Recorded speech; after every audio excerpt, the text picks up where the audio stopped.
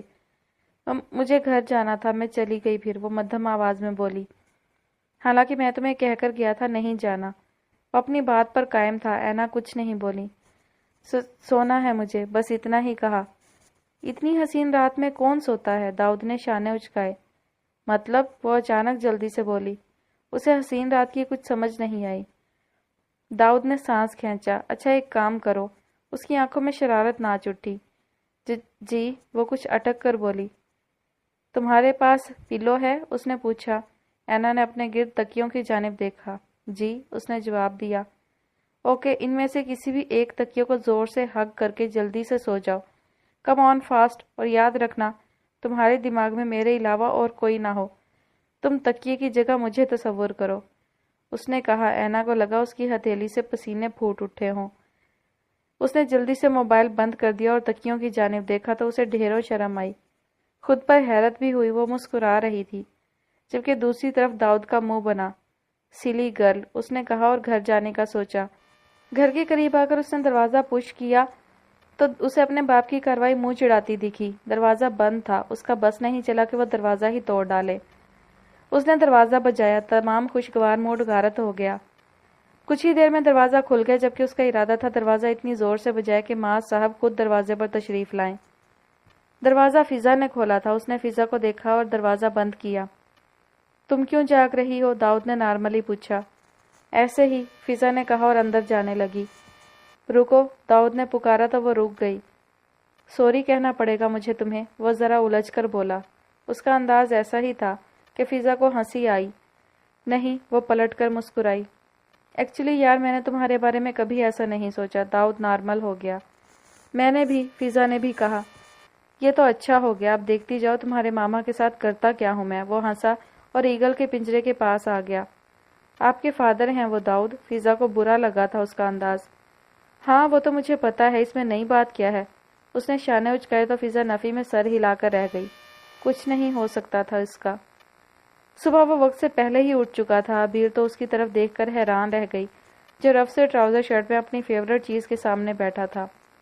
آج جلدی اٹھ گئے؟ ابیر نے اس کے گھنے بالوں میں ہاتھ پھیرا۔ آپ کے گھر کی شاندار چھت پر دھوپ جلدی آ گئی تھی، اٹھنا ہی تھا پھر میں نے۔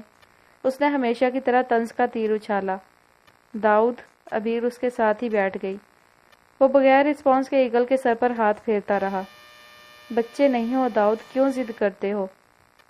اتنے بڑے ہو گئے ہو پھر بھی ہر بات پر اڑ جاتے ہو، ضد لگا لیتے ہو، برا بھلا کہتے ہو، یہ جانے بغیر کہ کسی کا دل ٹوٹ جائے۔ وہ تحمل سے سمجھانے لگی۔ اگر تو آپ فضا کے دل کی بات کر رہی ہیں تو اس کے دل میں دور دور تک بھی نہیں ہوں، اور دوسرا اگر ہوتا بھی تو یہ میرا کنسرن نہیں تھا مام۔ آپ کا شوہر، صرف آپ کا شوہر مجھے بدتمیزی پر اکساتا ہے۔ وہ تیوری چڑھائے بولا۔ باپ ہیں وہ آپ کے، ابیر نے ٹوکا۔ تو کبھی باپ بننا پسند کیا انہوں نے؟ کبھی بھی۔ وہ بچپن سے مجھ سے اسی طرح کرتے ہیں، اور جس دور میں مجھے ان کی ضرورت تھی میں اس دور سے نکل آیا ہوں۔ اب مجھے ان کی ضرورت نہیں، اس نے صاف جواب دیا۔ ٹھیک ہے، مجھے پتا ہے معاذ غلط ہے، تو کبھی آپ نے ڈھلنے کی کوشش کی؟ آپ نے یہ سوچا اگر بابا کو میرا یہ سن گلاسز پہننا نہیں پسند تو میں نہیں پہنتا؟ اس نے کہا تو داؤد اس کی صورت تکنے لگا۔ کل کو آپ کے شوہر کہہ دے مجھے تمہاری شکل نہیں پسند اور میں مان لوں گا یہ بات پھر؟ وہ بولا تو اس کے اعصاب کھینچنے لگے۔ وہ کمرہ دیکھ رہی ہیں آپ؟ وہیں سے نکل کر آئی ہیں نا؟ ساری رات بیٹا کہاں تھا، انہیں اس چیز کا احساس ہوا؟ وہ مان چکے ہیں، میں اب ان کے اختیار میں نہیں ہوں، تو آپ بھی مان لیں، اور پلیز اب ہم یہ موضوع نہیں چھیڑیں گے۔ آپ مجھے زبردست سا ناشتہ دیں، کالج جانا ہے، اس نے کہا اور ہاتھ چھڑاتا اٹھا۔ اسی دوران وہ ایگل کو بند کر چکا تھا۔ ابیر بھی اٹھی۔ داؤد احمد، اس نے پکارا۔ پکار میں مسکراہٹ تھی۔ داؤد بھی مسکرایا۔ یس مدر، وہ اس کے نزدیک آیا۔ میں آپ سے بہت پیار کرتی ہوں، آپ جانتے ہیں میں نے کبھی کسی سے محبت نہیں کی، ہوئی بھی نہیں کبھی، مگر جب میرا داؤد میری گود میں آیا تو مجھے لگا آج میں مکمل ہو گئی۔ وہ چاہت سے اس کی پیشانی سے بال ہٹانے لگی۔ داؤد نے اس کا ہاتھ چوم کر تھام لیا۔ آپ کی وجہ سے تو آپ کے شوہر کو برداشت کرتا ہوں، اس نے کہا تو ابیر نے آنکھیں دکھائیں، جبکہ وہ ہنسا۔ آپ ناشتہ ریڈی کریں، میں آتا ہوں، کہہ کر وہ وہاں سے چلا گیا، جبکہ ابیر بھی مسکرا کر کچن میں آ گئی۔ 15 منٹ میں وہ دوبارہ اس کے پاس تھا، براؤن شرٹ میں اور وائٹ پینٹ پر۔ شاندار بال بنائے، ناک کی چونچ پر گاگلز رکھے، بے حد ہینڈسم لگ رہا تھا، جبکہ اس کے کلون کی خوشبو کچن میں پھیلی ہوئی تھی۔ وہ ماں سے لاڈ کر رہا تھا جبکہ عبیر اس کے اوپر فدا ہو رہی تھی۔ پیچھے سے آتے معاذ نے یہ منظر دیکھا اور کچن میں داخل ہوا۔ گڈ مارننگ، عبیر نے دیکھ کر اسمائل کی تو معاذ نے بھی اسمائل دی، جبکہ داؤد یوں ہی کھڑا انڈا توڑ توڑ کر کھاتا رہا۔ داؤد، عبیر نے مدھم آواز میں اس کو ٹوکا۔ اس نے ماں کی طرف دیکھا۔ اس کا بالکل بھی دل نہیں تھا، مگر وہ جانتا تھا عبیر اس سے لازمی کرائے گی۔ وہ اکثر زبردستی اس سے معاذ کو گڈ مارننگ کراتی تھی۔ گڈ مارننگ ڈیڈ، نبے تلے لفظوں میں لٹ مار کہہ کر پھر سے اپنے کام میں مگن ہو گیا۔ معاذ نے اس کی جانب دیکھا جو باکمال تھا، سر سے پاؤں تک۔ اس کے سفید رنگ اور بڑی بڑی آنکھیں، گھنے بال اور پھر سٹائل۔ وہ اس کی اولاد حقیقت تھا، کہیں سے بھی نہیں لگتا تھا۔ تم کس کی اجازت سے دوبارہ داخل ہوئے ہو؟ معاذ نے جواب دینے کی بجائے سوال کیا۔ داؤد نے انڈا پلیٹ میں چھوڑا۔ خود اپنی اجازت سے، آنکھوں میں سرد تاثر لیے وہ بولا۔ تمیز سے رہنا، معاذ نے انگلی اٹھا کر وارن کیا۔ داؤد نے عبیر کی طرف دیکھا جو اسے کچھ بھی بولنے سے روک رہی تھی۔ یہ جو اگلا جمعہ آ رہا ہے اس میں تمہاری منگنی ہے، تیار رہنا، معاذ نے اسے اطلاع دی، جبکہ داؤد کو لگا اس کے اندر آگ بھڑکا دی گئی ہو۔ اس نے وہی انڈے کی پلیٹ اٹھا کر دیوار میں دے ماری، چھناکے سے پلیٹ کے کئی ٹکڑے ہو گئے۔ عبیر نے منہ پر جہاں ہاتھ رکھا وہیں معاذ نے اپنا غصہ ضبط کیا۔ کہا تھا میں نے آپ کو مجھے جلدی ناشتہ دے دے، اس تماشے کے لیے روکا تھا آپ نے مجھے؟ وہ دہاڑا۔ عبیر کی آنکھیں بھیگی۔ داؤد نے باپ کو گھور کر دیکھا۔ یہ آپ کی سوچ ہے کہ میں وہ کروں گا جو آپ چاہتے ہیں، بلکہ میں وہ کروں گا جو کسی کے وہم و گمان میں بھی نہیں ہوگا، کہہ کر وہ کچن سے نکلا۔ ہاں، کسی بگڑی آوارہ لڑکی کو بھگا کر لے آنا، باپ کی برسوں کی عزت خاک میں ڈال دینا، تمہاری جیسی اولاد کو پیدا ہی نہیں ہونا چاہیے تھا، معاذ چلایا جبکہ وہ ہاتھ ہلا کر گھر سے نکل گیا۔ بائک کی سپیڈ حد سے زیادہ تیز تھی، جبکہ اس کا دماغ اتنا معاف تھا کہ اسے سمجھ نہیں آیا کہ وہ کس طرح ٹریفک کراس کر رہا ہے۔ آدھے گھنٹے کا راستہ 15 منٹ میں طے کر کے وہ کالج کے اندر داخل ہوا تو اس نے ہمیشہ کی طرح ایک نظر گراؤنڈ میں گھمائی۔ جس کی تلاش نظر کو تھی وہ اسے دکھائی نہیں دی۔ نو اینا، اسے لگا وہ چھٹی کر چکی ہے، کیونکہ جب جب اس سے اس کا سامنا ہوا تھا وہ اگلے دن غیر حاضر ہوتی تھی۔ وہ اسٹاف روم میں بیٹھ گیا کیونکہ ویلکم پارٹی کی وجہ سے سبھی اسٹوڈنٹ کلاس بنک کر رہے تھے۔ تبھی اس نے کلاس نہیں لی اور اسٹاف روم میں بیٹھ گیا۔ پورا 1 گھنٹہ اس نے گزار دیا، جبکہ نگاہ ایک طرف کوریڈور میں تھی اور دوسری طرف گراؤنڈ پر۔ وہ اسے کہیں دکھائی نہیں دے رہی تھی۔ اس نے کلائی میں بندھی رسٹ واچ کو دیکھتے دیکھتے مزید 1.5 گھنٹہ گزار دیا۔ اب تو صبر ہی جواب دے گیا تھا۔ وہ اٹھا اور اسٹاف روم سے باہر نکلنے لگا۔ کیسے ہیں داؤد صاحب آپ؟ شجاع نے اس کی طرف دیکھ کر مسکرا کر ہاتھ بڑھایا۔ تقریباً وہ اس کی ہی عمر کا تھا۔ داؤد نے کوئی رسپانس نہیں دیا۔ رسمی سا ہاتھ ملا کر وہ دوبارہ نکلنے لگا۔ ارے کہاں کی عجلت ہے، بیٹھے، اس نے کہا جبکہ داؤد نے گھورا۔ میں 2.5 گھنٹے یہاں بیٹھ کر ضائع کر چکا ہوں، اس نے بغیر لحاظ کے کہا تو شجاع ہنس دی اور پاکٹ سے سگریٹ نکال کر لبوں میں دبا لی۔ داؤد کو عجیب سا لگا، تب بھی اس نے اس کی طرف دیکھا۔ کالج میں شاید یہ الاؤڈ نہیں، اس نے اس سے کہا۔ داؤد صاحب لگتا تو نہیں آپ رولز فالو کرنے والوں میں سے ہیں۔ شجاع پھر ہنسا۔ داؤد چیئر کھینچ کر بیٹھ گیا۔ ہاں، میں رولز فالو نہیں کرتا، مگر یہ چیزیں پسند نہیں، اس نے کہا جبکہ شجاع نے سگریٹ کا دھواں فضا میں چھوڑا۔ آپ کیا جانیں داؤد صاحب اس کا لطف، یہ تکلیف میں سکون ہے، غصے کی دوا ہے، محبت کا مرہم ہے اور عشق کی عادت۔ شجاع نے کہا تو داؤد کو ہنسی آ گئی۔ کافی شاعرانہ تھا یہ سب۔ ہاں، لاپرواہ لوگ کہہ سکتے ہیں، شجاع نے کہا تو داؤد نے اس کی طرف دیکھا۔ کسی محبت کے عادی لگتے ہو یا ہارے ہوئے، اس نے کہا تو شجاع نے اس کی جانب دیکھا۔ محبت کا جوش تو تمہاری آنکھوں میں بھی ہے، شجاع نے کہا تو وہ پہلی بار سٹپٹایا جبکہ شجاع زور سے ہنسا۔ شادی ہوگی اس کی، کیونکہ میں نے دیر کر دی، شجاع نے مختصر بتایا۔ داؤد اس کی طرف دیکھنے لگا۔ اب تم بتاؤ، اس نے پوچھا تو داؤد نے آنکھیں گھمائی۔ مجھے ہار پسند نہیں، تم مجھے ان لوگوں میں سمجھ لو جو چھین لیتے ہیں، توڑ دیتے ہیں، مگر کسی کا ہونے نہیں دیتے، داؤد نے اٹھتے ہوئے حتمی لہجے میں کہا۔ محبت کو توڑا نہیں جا سکتا، شجاع بھی اٹھا۔ میرا نہ ہونے کی صورت توڑ بھی سکتا ہوں، خود ٹوٹ جاؤ گے۔ دونوں ایک ساتھ باہر نکلے۔ پھر تمہارے ساتھ ضرور گولڈ لیف پیوں گا، وہ ہنسا جبکہ شجاع بھی ہنسا۔ میں انتظار کروں گا، اس نے کہا، جبکہ داؤد نے 2 انگلیاں سر پر لے جا کر الوداع کہا اور گراؤنڈ میں آ گیا۔ لڑکیاں اس کی طرف دیکھ کر آہیں بھر رہی تھیں۔ وہ سیدھا چلتا گیا اور کالج کے پیچھے کی طرف آیا جہاں بڑے ہال میں بھی کافی رش تھا اور شور بھی بہت تھا۔ اسے ہال کی پچھلی دیوار سے مدھم سی جانی پہچانی آواز آئی اور اس کے قدم اس جانب اٹھنے لگے۔ دیوار کے پیچھے جھانکا تو وہ فون پر کسی سے بات کر رہی تھی۔ آج وائٹ قمیض ٹراؤزر میں وہ کوئی گڑیا لگ رہی تھی۔ شور کی وجہ سے شاید وہ یہاں پیچھے فون پر بات کرنے آئی تھی۔ داؤد بنا لحاظ کے اس تک پہنچا۔ یہاں پر کوئی نہیں تھا، سب فرنٹ کی طرف تھے۔ داؤد نے اس کا فون والا ہاتھ تھاما۔ موبائل پر ڈیڈ لکھا تھا۔ کال ڈسکنیکٹ کر کے اس نے اسے مزید ایک دیوار پر پیچھے کی جانب لگایا اور دونوں ہاتھ ارد گرد رکھ کر وہ اس کو غور سے دیکھنے لگا۔ اینا شاکڈ رہ گئی۔ داؤد کے ہاتھ میں اس کا سیل تھا جبکہ دوبارہ ڈیڈ کالنگ بلنک کر رہا تھا۔ اینا پھر کہاں حسین لمحات میں جا سکتی تھی۔ سر پلیز میرا سیل دیں، ڈیڈ کا فون ہے۔ وہ اس کے ہاتھ سے موبائل لینے لگی۔ داؤد نے موبائل اپنی پاکٹ میں ڈال لیا۔ فون اب بھی بج رہا تھا۔ سر، اینا کی آنکھیں کھل گئیں جبکہ دل کارگو کی سپیڈ سے دوڑ رہا تھا۔ سب سے پہلے یہ بتاؤ اتنی دیر سے نظر کیوں آئی ہو، اس نے پوچھا۔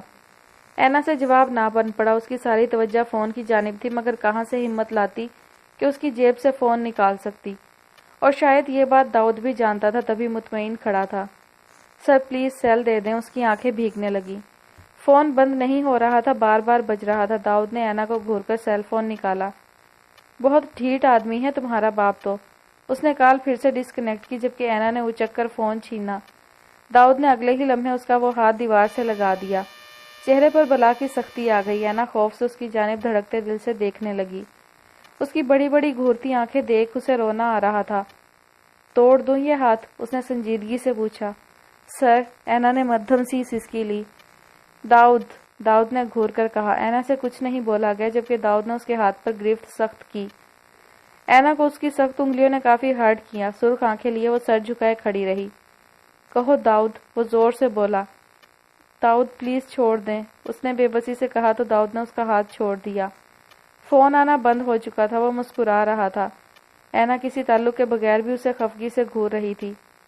یقین مانو اتنا خوبصورت تو کبھی اپنا نام لگا ہی نہیں۔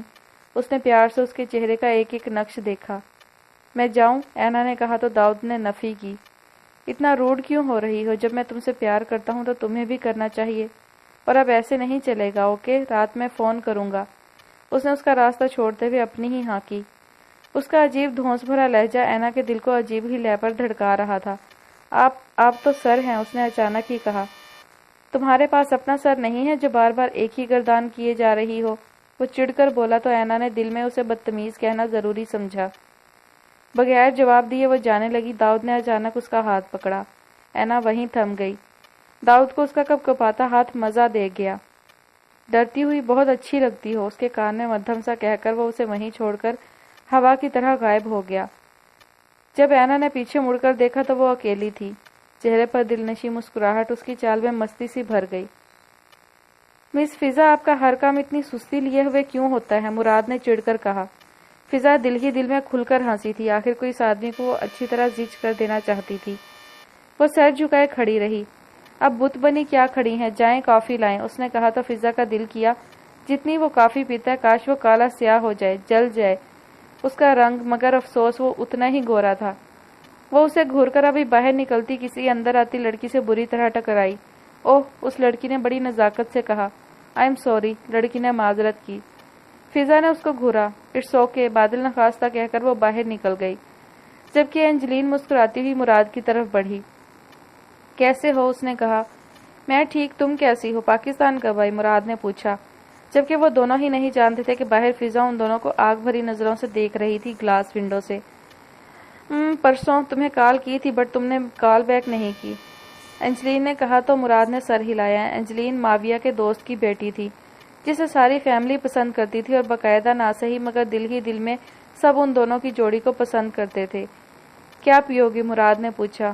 جو تم پیو گے، انجلین نے ہنس کر کہا تو مراد بھی ہنس دیا۔ اس نے فون اٹھایا۔ مس فضا 2 کپ بلیک کافی، اس نے آرڈر دیا۔ غلام لگی ہوں اس کی میں، آفس کا کام لینے کی بجائے ذاتی کام کراتا ہے۔ اس نے دانت پیسے اور اٹھا پٹک کے ساتھ شاندار بلیک کافی لے کر وہ روم میں داخل ہوئی تو وہ دونوں ایسے ہنس رہے تھے جیسے بہت لطیفے سن رہے ہوں۔ اس نے پہلے مراد کے آگے کافی رکھی پھر انجلین کے آگے۔ کیا نام ہے تمہارا؟ انجلین نے مسکرا کر پوچھا۔ فضا نے پہلے مراد کی طرف اور پھر انجلین کی طرف دیکھا۔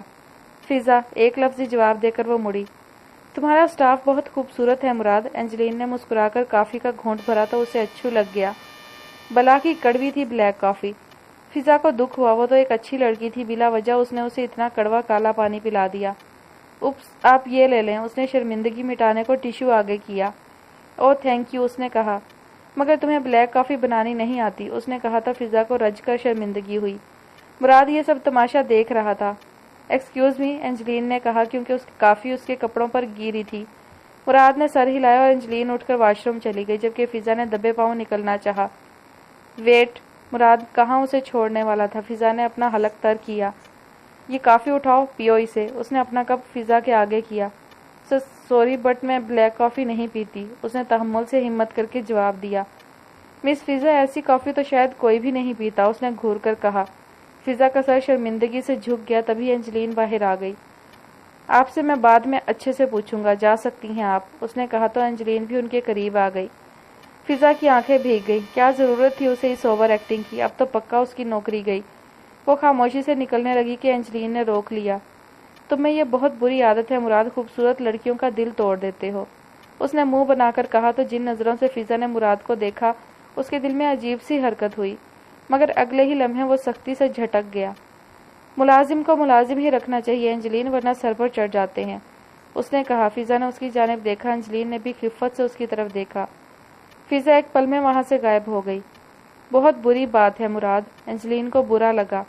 واٹ ایور، اس نے چیئر جھلاتے ہوئے کہا جبکہ فضا کی سسکیاں بند گئی تھیں۔ اسے مراد نے کچھ پیسے دیے تھے جبکہ کپڑے اور دوسرا ضروری سامان بھی لا دیا تھا۔ مشل کی اس سامان کو دیکھنے کی ہمت نہ ہوئی، اور جو فاسٹ فوڈ وہ لایا تھا وہ 3 ہفتوں میں کھا کھا کر پک گئی تھی۔ تبھی تھوڑی سی ہمت کر کے اس نے مین ڈور کھولا، باہر جھانکا، کوئی نہیں تھا۔ دوپٹے کو سختی سے تھام کر اس نے سیڑھیوں سے نیچے دیکھا، وہاں بھی کوئی نہیں تھا۔ اس کے چھوٹے سے ذہن کو لگا کہ اب وہاں کوئی نہیں ہے، تبھی وہ سیڑھیوں سے نیچے اتری اور بغیر سارگل کے کیبن کی طرف دیکھے وہ جلدی سے باہر نکل گئی۔ مگر شکاری اسے دیکھ چکا تھا اور اپنی شیطانیت بھرا پلان بھی بنا چکا تھا۔ کیبن کھول کر وہ سیڑھیاں چڑھ گیا۔ 20-25 منٹ بعد وہ دوبارہ جلدی سے سیڑھیاں چڑھ گئی۔ اسے خوشی ہوئی تھی، وہ خود اپنے لیے کھانے پینے کا سامان لائی تھی، جبکہ سارگل کی نگاہ سے بھی بچ گئی تھی۔ فلیٹ میں داخل ہو کر اس نے دروازہ اچھی طرح لاک کیا اور وہ مڑی کے سامنے وہ سکون سے صوفے پر بیٹھا تھا، جوتا جھلاتے ہوئے۔ وہ دل جلا دینے والی مسکراہٹ اس کی طرف اچھال کر ہاتھ ویو کر رہا تھا۔ کیسی ہو بلبل، آج تو خود پھنس گئی، وہ ہنسا۔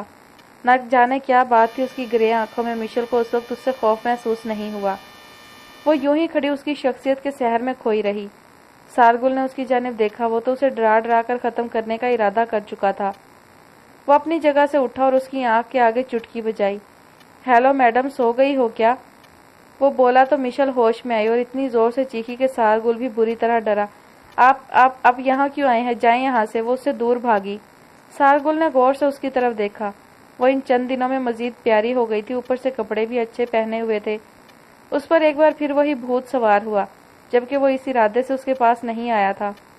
تو تم نے اتنے دنوں میں کیا سوچا؟ تمہیں میری ڈیل منظور نہیں؟ اس نے اپنے سے کافی دور کھڑی مشل کی جانب دیکھ کر کہا۔ بہت گندے انسان ہیں آپ، مشل کو رونا آیا۔ ہاں، جب پتہ چل گیا ہے تو شرمانا کیسا؟ وہ اس کی طرف بڑھنے لگا۔ مشل کا دم خشک ہو گیا۔ پلیز آپ صاحب، اس کے ہاتھوں کی جیسے جان ختم ہو گئی، یہاں تک کہ سارگل اس کے نزدیک آ گیا اور وہ کچھ نہ کر سکی۔ سارگل کی آنکھوں میں عجیب خمار بھرنے لگا۔ تم سچ میں بیوٹی ہو، کوئی بھی تمہیں دیکھ کر ایمان خراب کر سکتا ہے، وہ ایک سحر میں بولا۔ مشل نے اس کا بڑھا ہاتھ خود سے دور کرنا چاہا کہ سارگل نے اس کی دونوں کلائیاں سختی سے پکڑ لی، تو وہ گھبرا اٹھی۔ وہ گھڑی آ گئی تھی جس میں اس کا سب لٹنے والا تھا۔ مشل بری طرح رونے لگی، اپنا ہاتھ چھڑانے لگی، مگر سارگل بن پیے ہی بہک رہا تھا۔ اس سے پہلے وہ اس کی گردن پر جھکتا، مشل زور سے چیخی، آپ مجھ سے نکاح کر لیں مگر ایسے مجھے رسوا نہ کریں۔ سارگل ایک پل کے لیے وہیں تھم گیا۔ نکاح؟ اس کے منہ سے مدھم سا نکلا۔ مشل نے آنسو صاف کیے جبکہ سارگل نے تپ کر اس کا چہرہ جکڑ لیا۔ یہ کیا بکواس رٹ ہے؟ وہ چلایا۔ مشل نے حیرت سے اس کی جانب دیکھا۔ آپ کو شرم آنی چاہیے، آپ کس قدر غلط کام کی خواہش کر رہے ہیں۔ نہ جانے اس میں اتنی طاقت کہاں سے آ گئی تھی۔ بہت نہیں بول رہی ہو، یاد کرو وہ دن پاؤں میں پڑی تھی۔ سارگل نے اس کا منہ جکڑا جبکہ اس کے تن سے دوپٹہ جدا کیا۔ مشل کا دم خشک ہو گیا۔ سارگل کا اپنی جانب بڑھتا ہاتھ جو اس کی آبرو سے چھین لیتا، اس ہاتھ پر اچانک ہی مشل نے اپنے دانت گاڑے اور اس شدت سے کہ اسے صرف اپنی عزت کی پرواہ تھی۔ سارگل اس سے دور ہوا اور اپنا ہاتھ جھٹکنے لگا۔ اس کے ہاتھ پر سرخ دانتوں کے نشان تھے، جبکہ اسے کافی تکلیف ہوئی تھی۔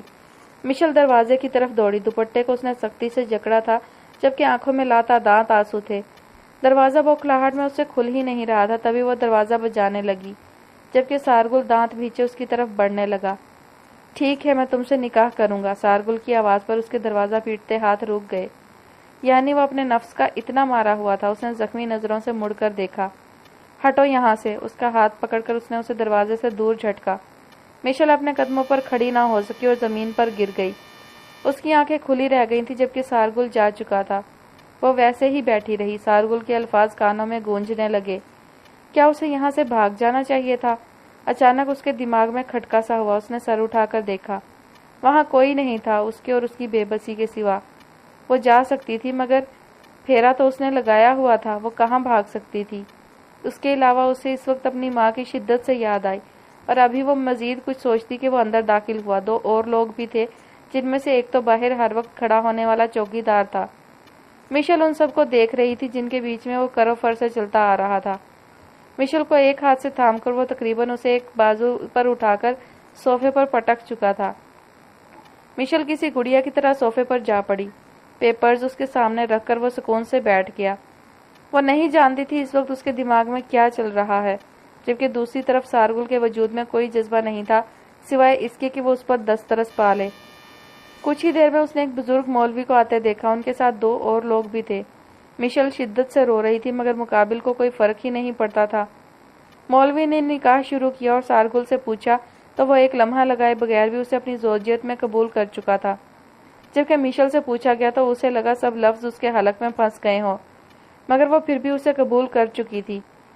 بیٹا، لڑکی پر زبردستی کر کے نکاح میں نہیں لیا جاتا۔ مولوی صاحب اٹھتے ہوئے سارگل کو دیکھ کر بولے، انکل جی، اس کی زبان کو پکڑ کر تو قبول ہے نہیں کہلوایا، اور ویسے بھی ہماری لو میرج ہے۔ اس نے شانے اچکائے۔ گھر سے بھگایا ہے میں نے۔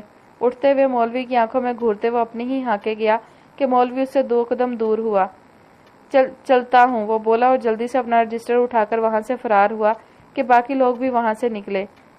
مشل نے سارگل کی پشت کی جانب دیکھا۔ وہ اس سے پہلے کہ وہ اس کی طرف مڑتا اس کا فون بجنے لگا۔ مشل کے لیے یہ لمحہ شکر کا تھا۔ وہ دبے پاؤں اٹھی اور بھاگ کر سامنے کمرے میں بند ہو جانا چاہتی تھی کہ سخت گرفت میں اس کا ہاتھ جکڑا گیا۔ دل تھا کہ اس ہاتھ کی ہدف میں ہی ٹھہر گیا۔ میرے آج کے سب امپورٹنٹ کالز کو آف کر دو۔ ہلکی سی جنبش اس کی سخت انگلیوں کی جو وہ اپنی نازک کلائی پر محسوس کر سکتی تھی، اس کے ساتھ ہی اسے یہ الفاظ بھی سنائی دیے۔ مشل کو لگا اس کا دل ان انگلیوں کی حرکت میں ہی دھڑک رہا ہے۔ سارگل نے کال ڈسکنیکٹ کی اور جھٹکے سے اسے اپنی جانب کھینچ لیا کہ وہ ٹوٹی ڈال کی طرح اس کے وجود کا حصہ بنی۔ مشل کے لیے یہ سب ناقابل برداشت سا تھا کہ اس کی انگلیاں اب اس کی کمر پر حرکت کر رہی تھی۔ چھوڑے مجھے، وہ بوکھلا کر بولی۔ سارگل، جس کی آنکھوں میں ہی عجیب خمار تھا، ماتھے پر بل ڈال کر اس کی جانب دیکھنے لگا۔ مجھ سے دور رہے، مجھے نہیں سمجھ آ رہا آپ کیا چاہتے ہیں، وہ اڑے رنگ کے ساتھ بولی۔ تو میں نے تم سے نکاح جھک مارنے کے لیے کیا تھا؟ تمہاری محبت میں مفلوج ہو گیا تھا کیا؟ یہ میرے سر پر تمہارے عشق کا بھوت پڑا تھا؟ اچانک ہی وہ غصے سے بولا۔ جو میں چاہتا ہوں وہ کرنے دو، اور ایک بات، تم سے نکاح کی وجہ تم بخوبی جانتی ہو۔ مراد یہاں آتا رہے گا، غلطی سے بھی تم نے اسے یہ بات بتائی تو میں تمہارا وہ حشر کروں گا، یاد رکھو گی۔ مشل کو صوفے پر دھکیل کر وہ اس پر حاوی ہوتا بولا۔ مشل کو لگا اس کا دم گھٹ جائے گا۔ اس کی باتیں اسے مزید خوفزدہ کر رہی تھی۔ اس نے اسے دور ہونے کی پھر سے کوشش کی، مگر سارگل کو شاید منظور نہیں تھا۔ اس نے مشل کو صوفے پر سے کھینچ کر اٹھایا اور اس کی ٹانگوں کے گرد ہاتھ ڈال کر وہ اسے اپنے شانے پر اٹھا چکا تھا۔ یہ سارے ڈرامے کچھ ہی لمحوں میں دھرے کے دھرے رہ جائیں گے۔ وہ بولتا اسے کمرے میں لے آیا اور بیڈ پر پھینک کر سارگل خان ایک معمولی سی لڑکی پر اپنی عجب دیوانگی لٹانے لگا، جس میں محبت نہیں تھی، انسیت نہیں تھی۔ کچھ تکلیف دہ، کچھ انوکھی سی قربت میں مشل بری طرح بوکھلا رہی تھی، مگر سارگل خان جلد ہی اس کے ذرا سے احتجاج پر بند باندھ گیا کہ وہ پوری طرح اس کے بس میں آ گئی۔ سارگل خان کے ہر عمل میں خوشی اور جوش بھرا تھا۔ جو چاہا اس نے پا لیا۔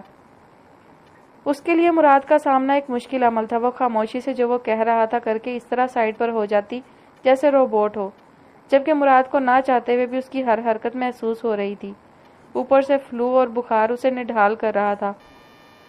مس فضا آفس میں آئے، زکام میں وہ بولا تو فضا خاموشی سے اٹھ گئی اور اس طرح سامنے جا کھڑی ہوئی۔ فضا نے آنکھ اٹھا کر اس کی طرف دیکھنا پسند نہیں کیا، وہ بس اس کا کام کر کے وہاں سے چلی جانا چاہتی تھی۔ مراد نے اس کی جانب دیکھا جو سر جھکائے کھڑی تھی۔ اگر آپ نے اتنا سر جھکایا تو شاید سر ٹوٹ جائے گا آپ کا، وہ بولا اور اس کی جانب فائل بڑھائی۔ میں کچھ دیر آرام کروں گا اور اس کے بعد ایک ضروری میٹنگ میں جانا ہے، تب تک آپ یہ فائل کمپیوٹر ڈیٹا میں ایڈ کریں۔ اس کا کوئی رسپانس نہ پا کر وہ فائل اس کی طرف بڑھا کر سر کو ہاتھ سے دباتا بولا، جی سر، اس نے کہا اور پلٹ گئی۔ وہ اس کی طبیعت پوچھ سکتی تھی، مراد کو انوکھا ہی خیال آیا، مگر زیادہ دیر تک نہیں رہا اور وہ اپنے آفس کے اندر ہی بنے ایک پرائیویٹ روم میں چلا گیا جہاں ہر چیز موجود تھی، غرض وہ اس کا ذاتی بیڈ روم لگتا تھا۔ جبکہ فضا بغیر کسی تاثر کے تیزی سے فائل کو کمپیوٹر ڈیٹا میں ایڈ کر رہی تھی۔ فائل بڑی تھی تبھی اسے 1 گھنٹہ گزر گیا اور ارد گرد کی ہوش نہ رہی، مگر اس فائل میں 2 سال پہلے کا بھی ڈیٹا تھا جبکہ وہ کرنٹ ڈیٹا ایڈ کر رہی تھی۔ اب نہ جانے یہ کرنا بھی تھا یا نہیں، اس نے پوچھ لینا پہلے ضروری سمجھا۔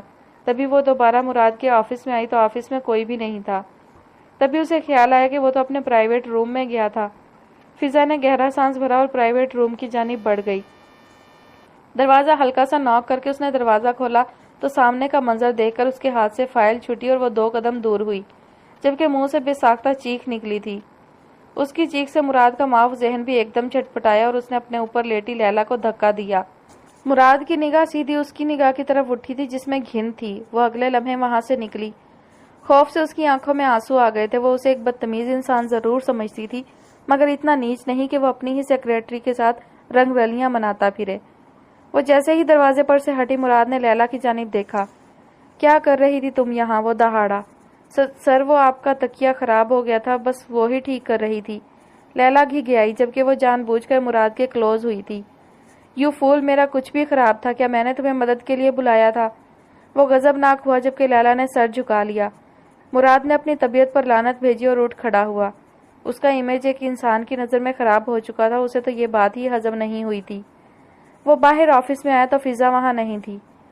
دفع ہو جاؤ یہاں سے، اس نے چلا کر کہا اور لیلا سر جھکائے نکل گئی، جبکہ وہ چہرے پر ہاتھ پھیر کر رہ گیا۔ اسے سکون نہیں مل رہا تھا۔ تبھی وہ باہر نکلا تو فضا کو سامنے ایک امپلائر کے سامنے کھڑا پایا۔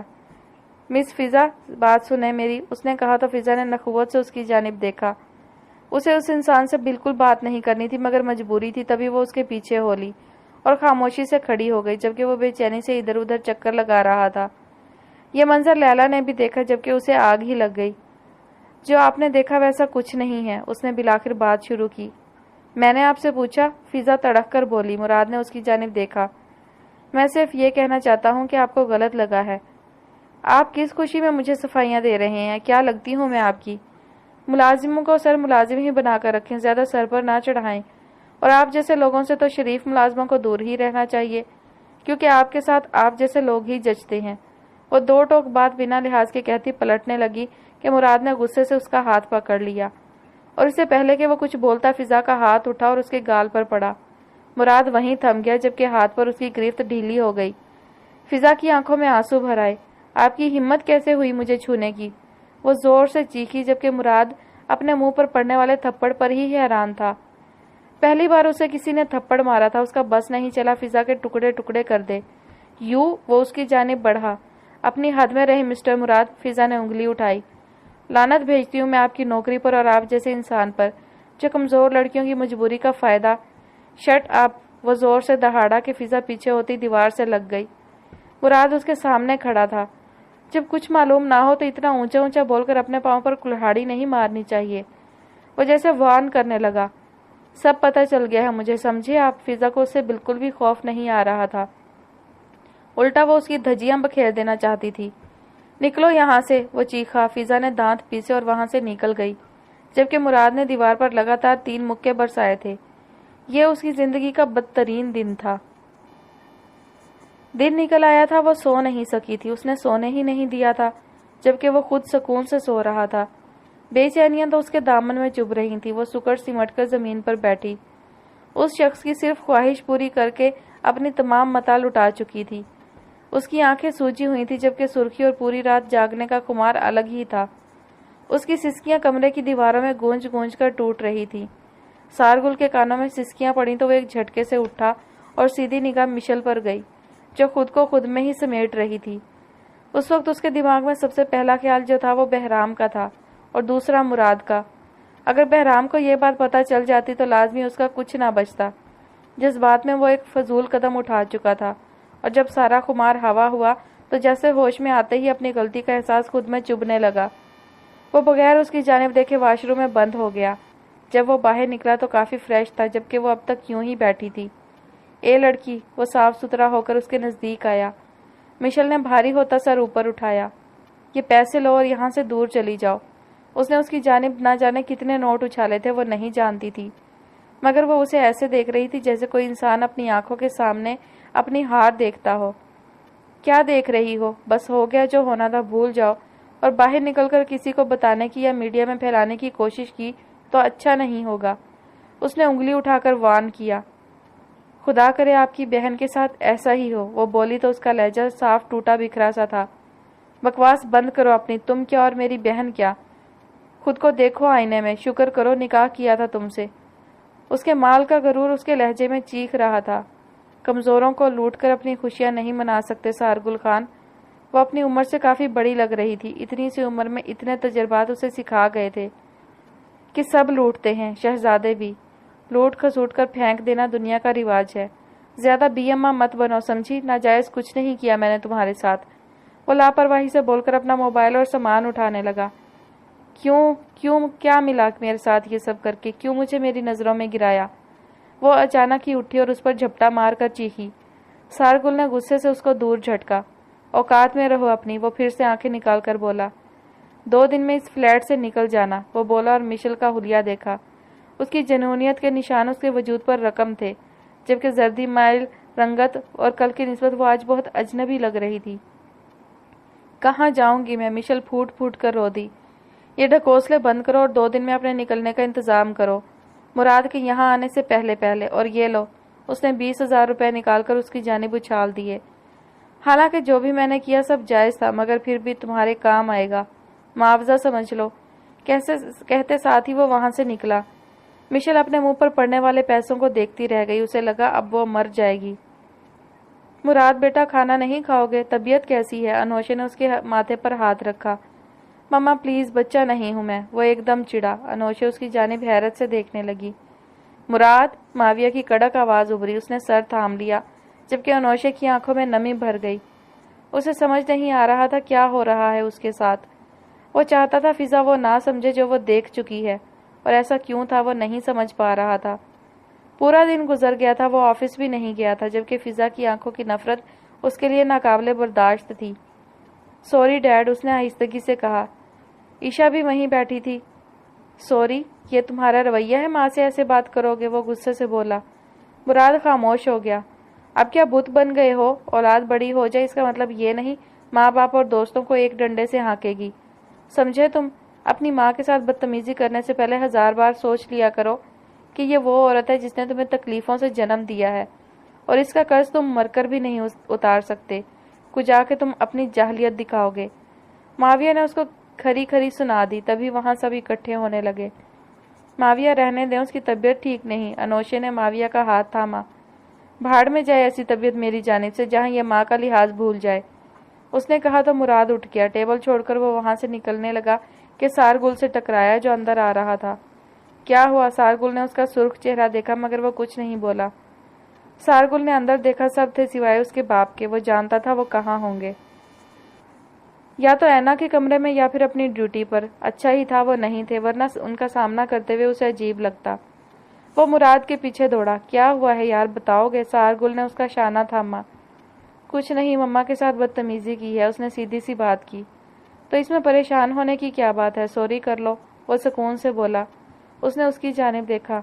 یہ تم اتنے عجیب کیوں لگ رہے ہو؟ وہ بولا تو سارگل نے غور سے اس کی طرف دیکھا اور چہرے پر ہاتھ پھیرا۔ کیا مطلب ہے اس بات کا؟ سارگل نے نگاہ چرائی۔ کچھ نہیں، مراد نے کہا۔ دونوں اپنے اپنے دل میں عجیب چور چھپا رہے تھے۔ ہیلو بروز، پیچھے سے آتی آواز پر دونوں پلٹے۔ یار بڈھو، شادی کر لو، سارم نے منہ بنا کر کہا۔ بڈھا کس کو بولا؟ سارگل نے آنکھیں نکالی جبکہ مراد نے بھی تیوری چڑھائی۔ نہیں میں سارم نے تھوک نگلا۔ بکرے تو رک یہیں، سارگل چیخا اور دونوں اس کے پیچھے دوڑے جبکہ سارم اوئی اوئی کرتا پورے لان میں گھوم رہا تھا اور وہ دونوں اس کے پیچھے پیچھے تھے۔ چند دنوں میں داؤد نے اس کے دل میں خاص مقام بنا لیا تھا۔ اس نے کبھی وہ جذبے محسوس نہیں کیے جو داؤد کو لے کر اس کے دل میں اٹھتے تھے۔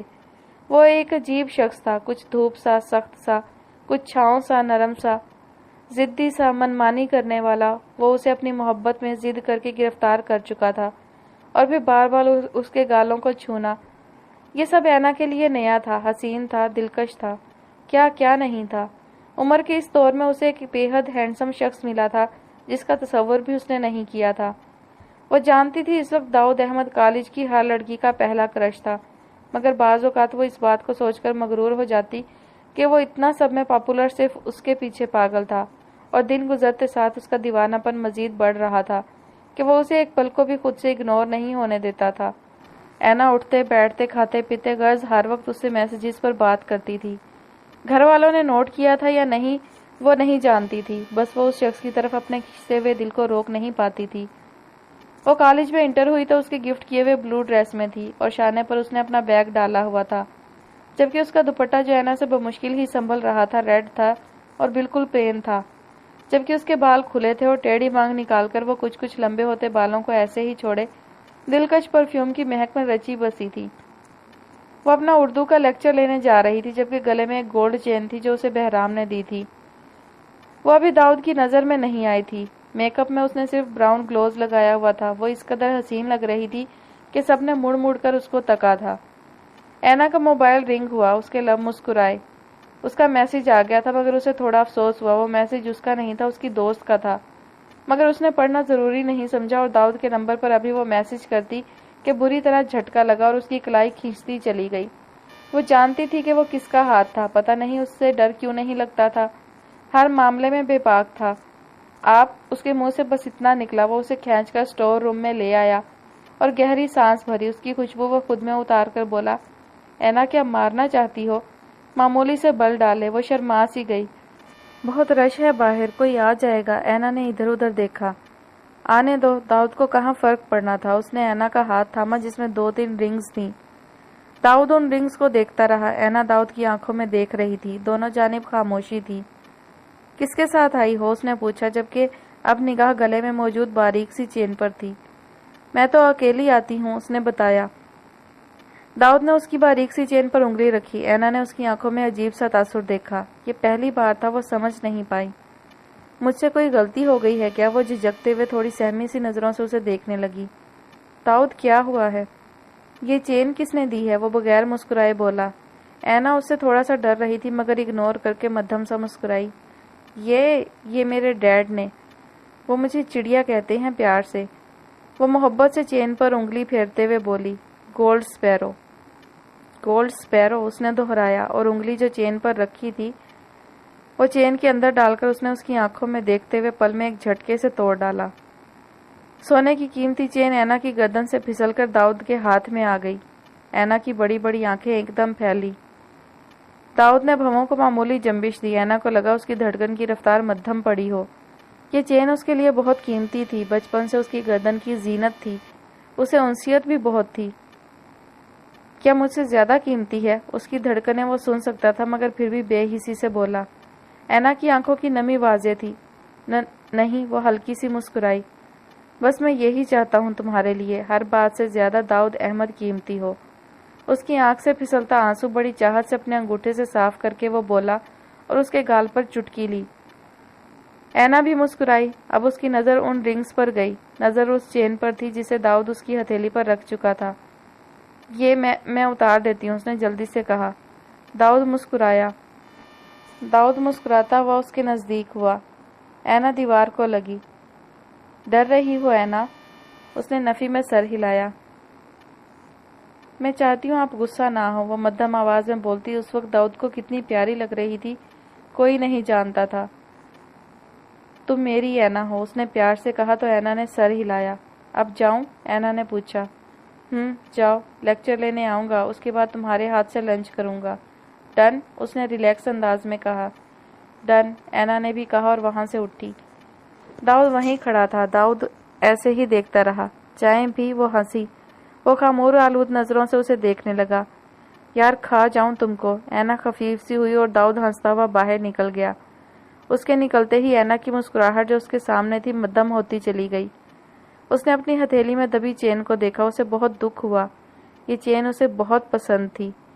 کیا داؤد سے زیادہ؟ اس کے دل نے پوچھا۔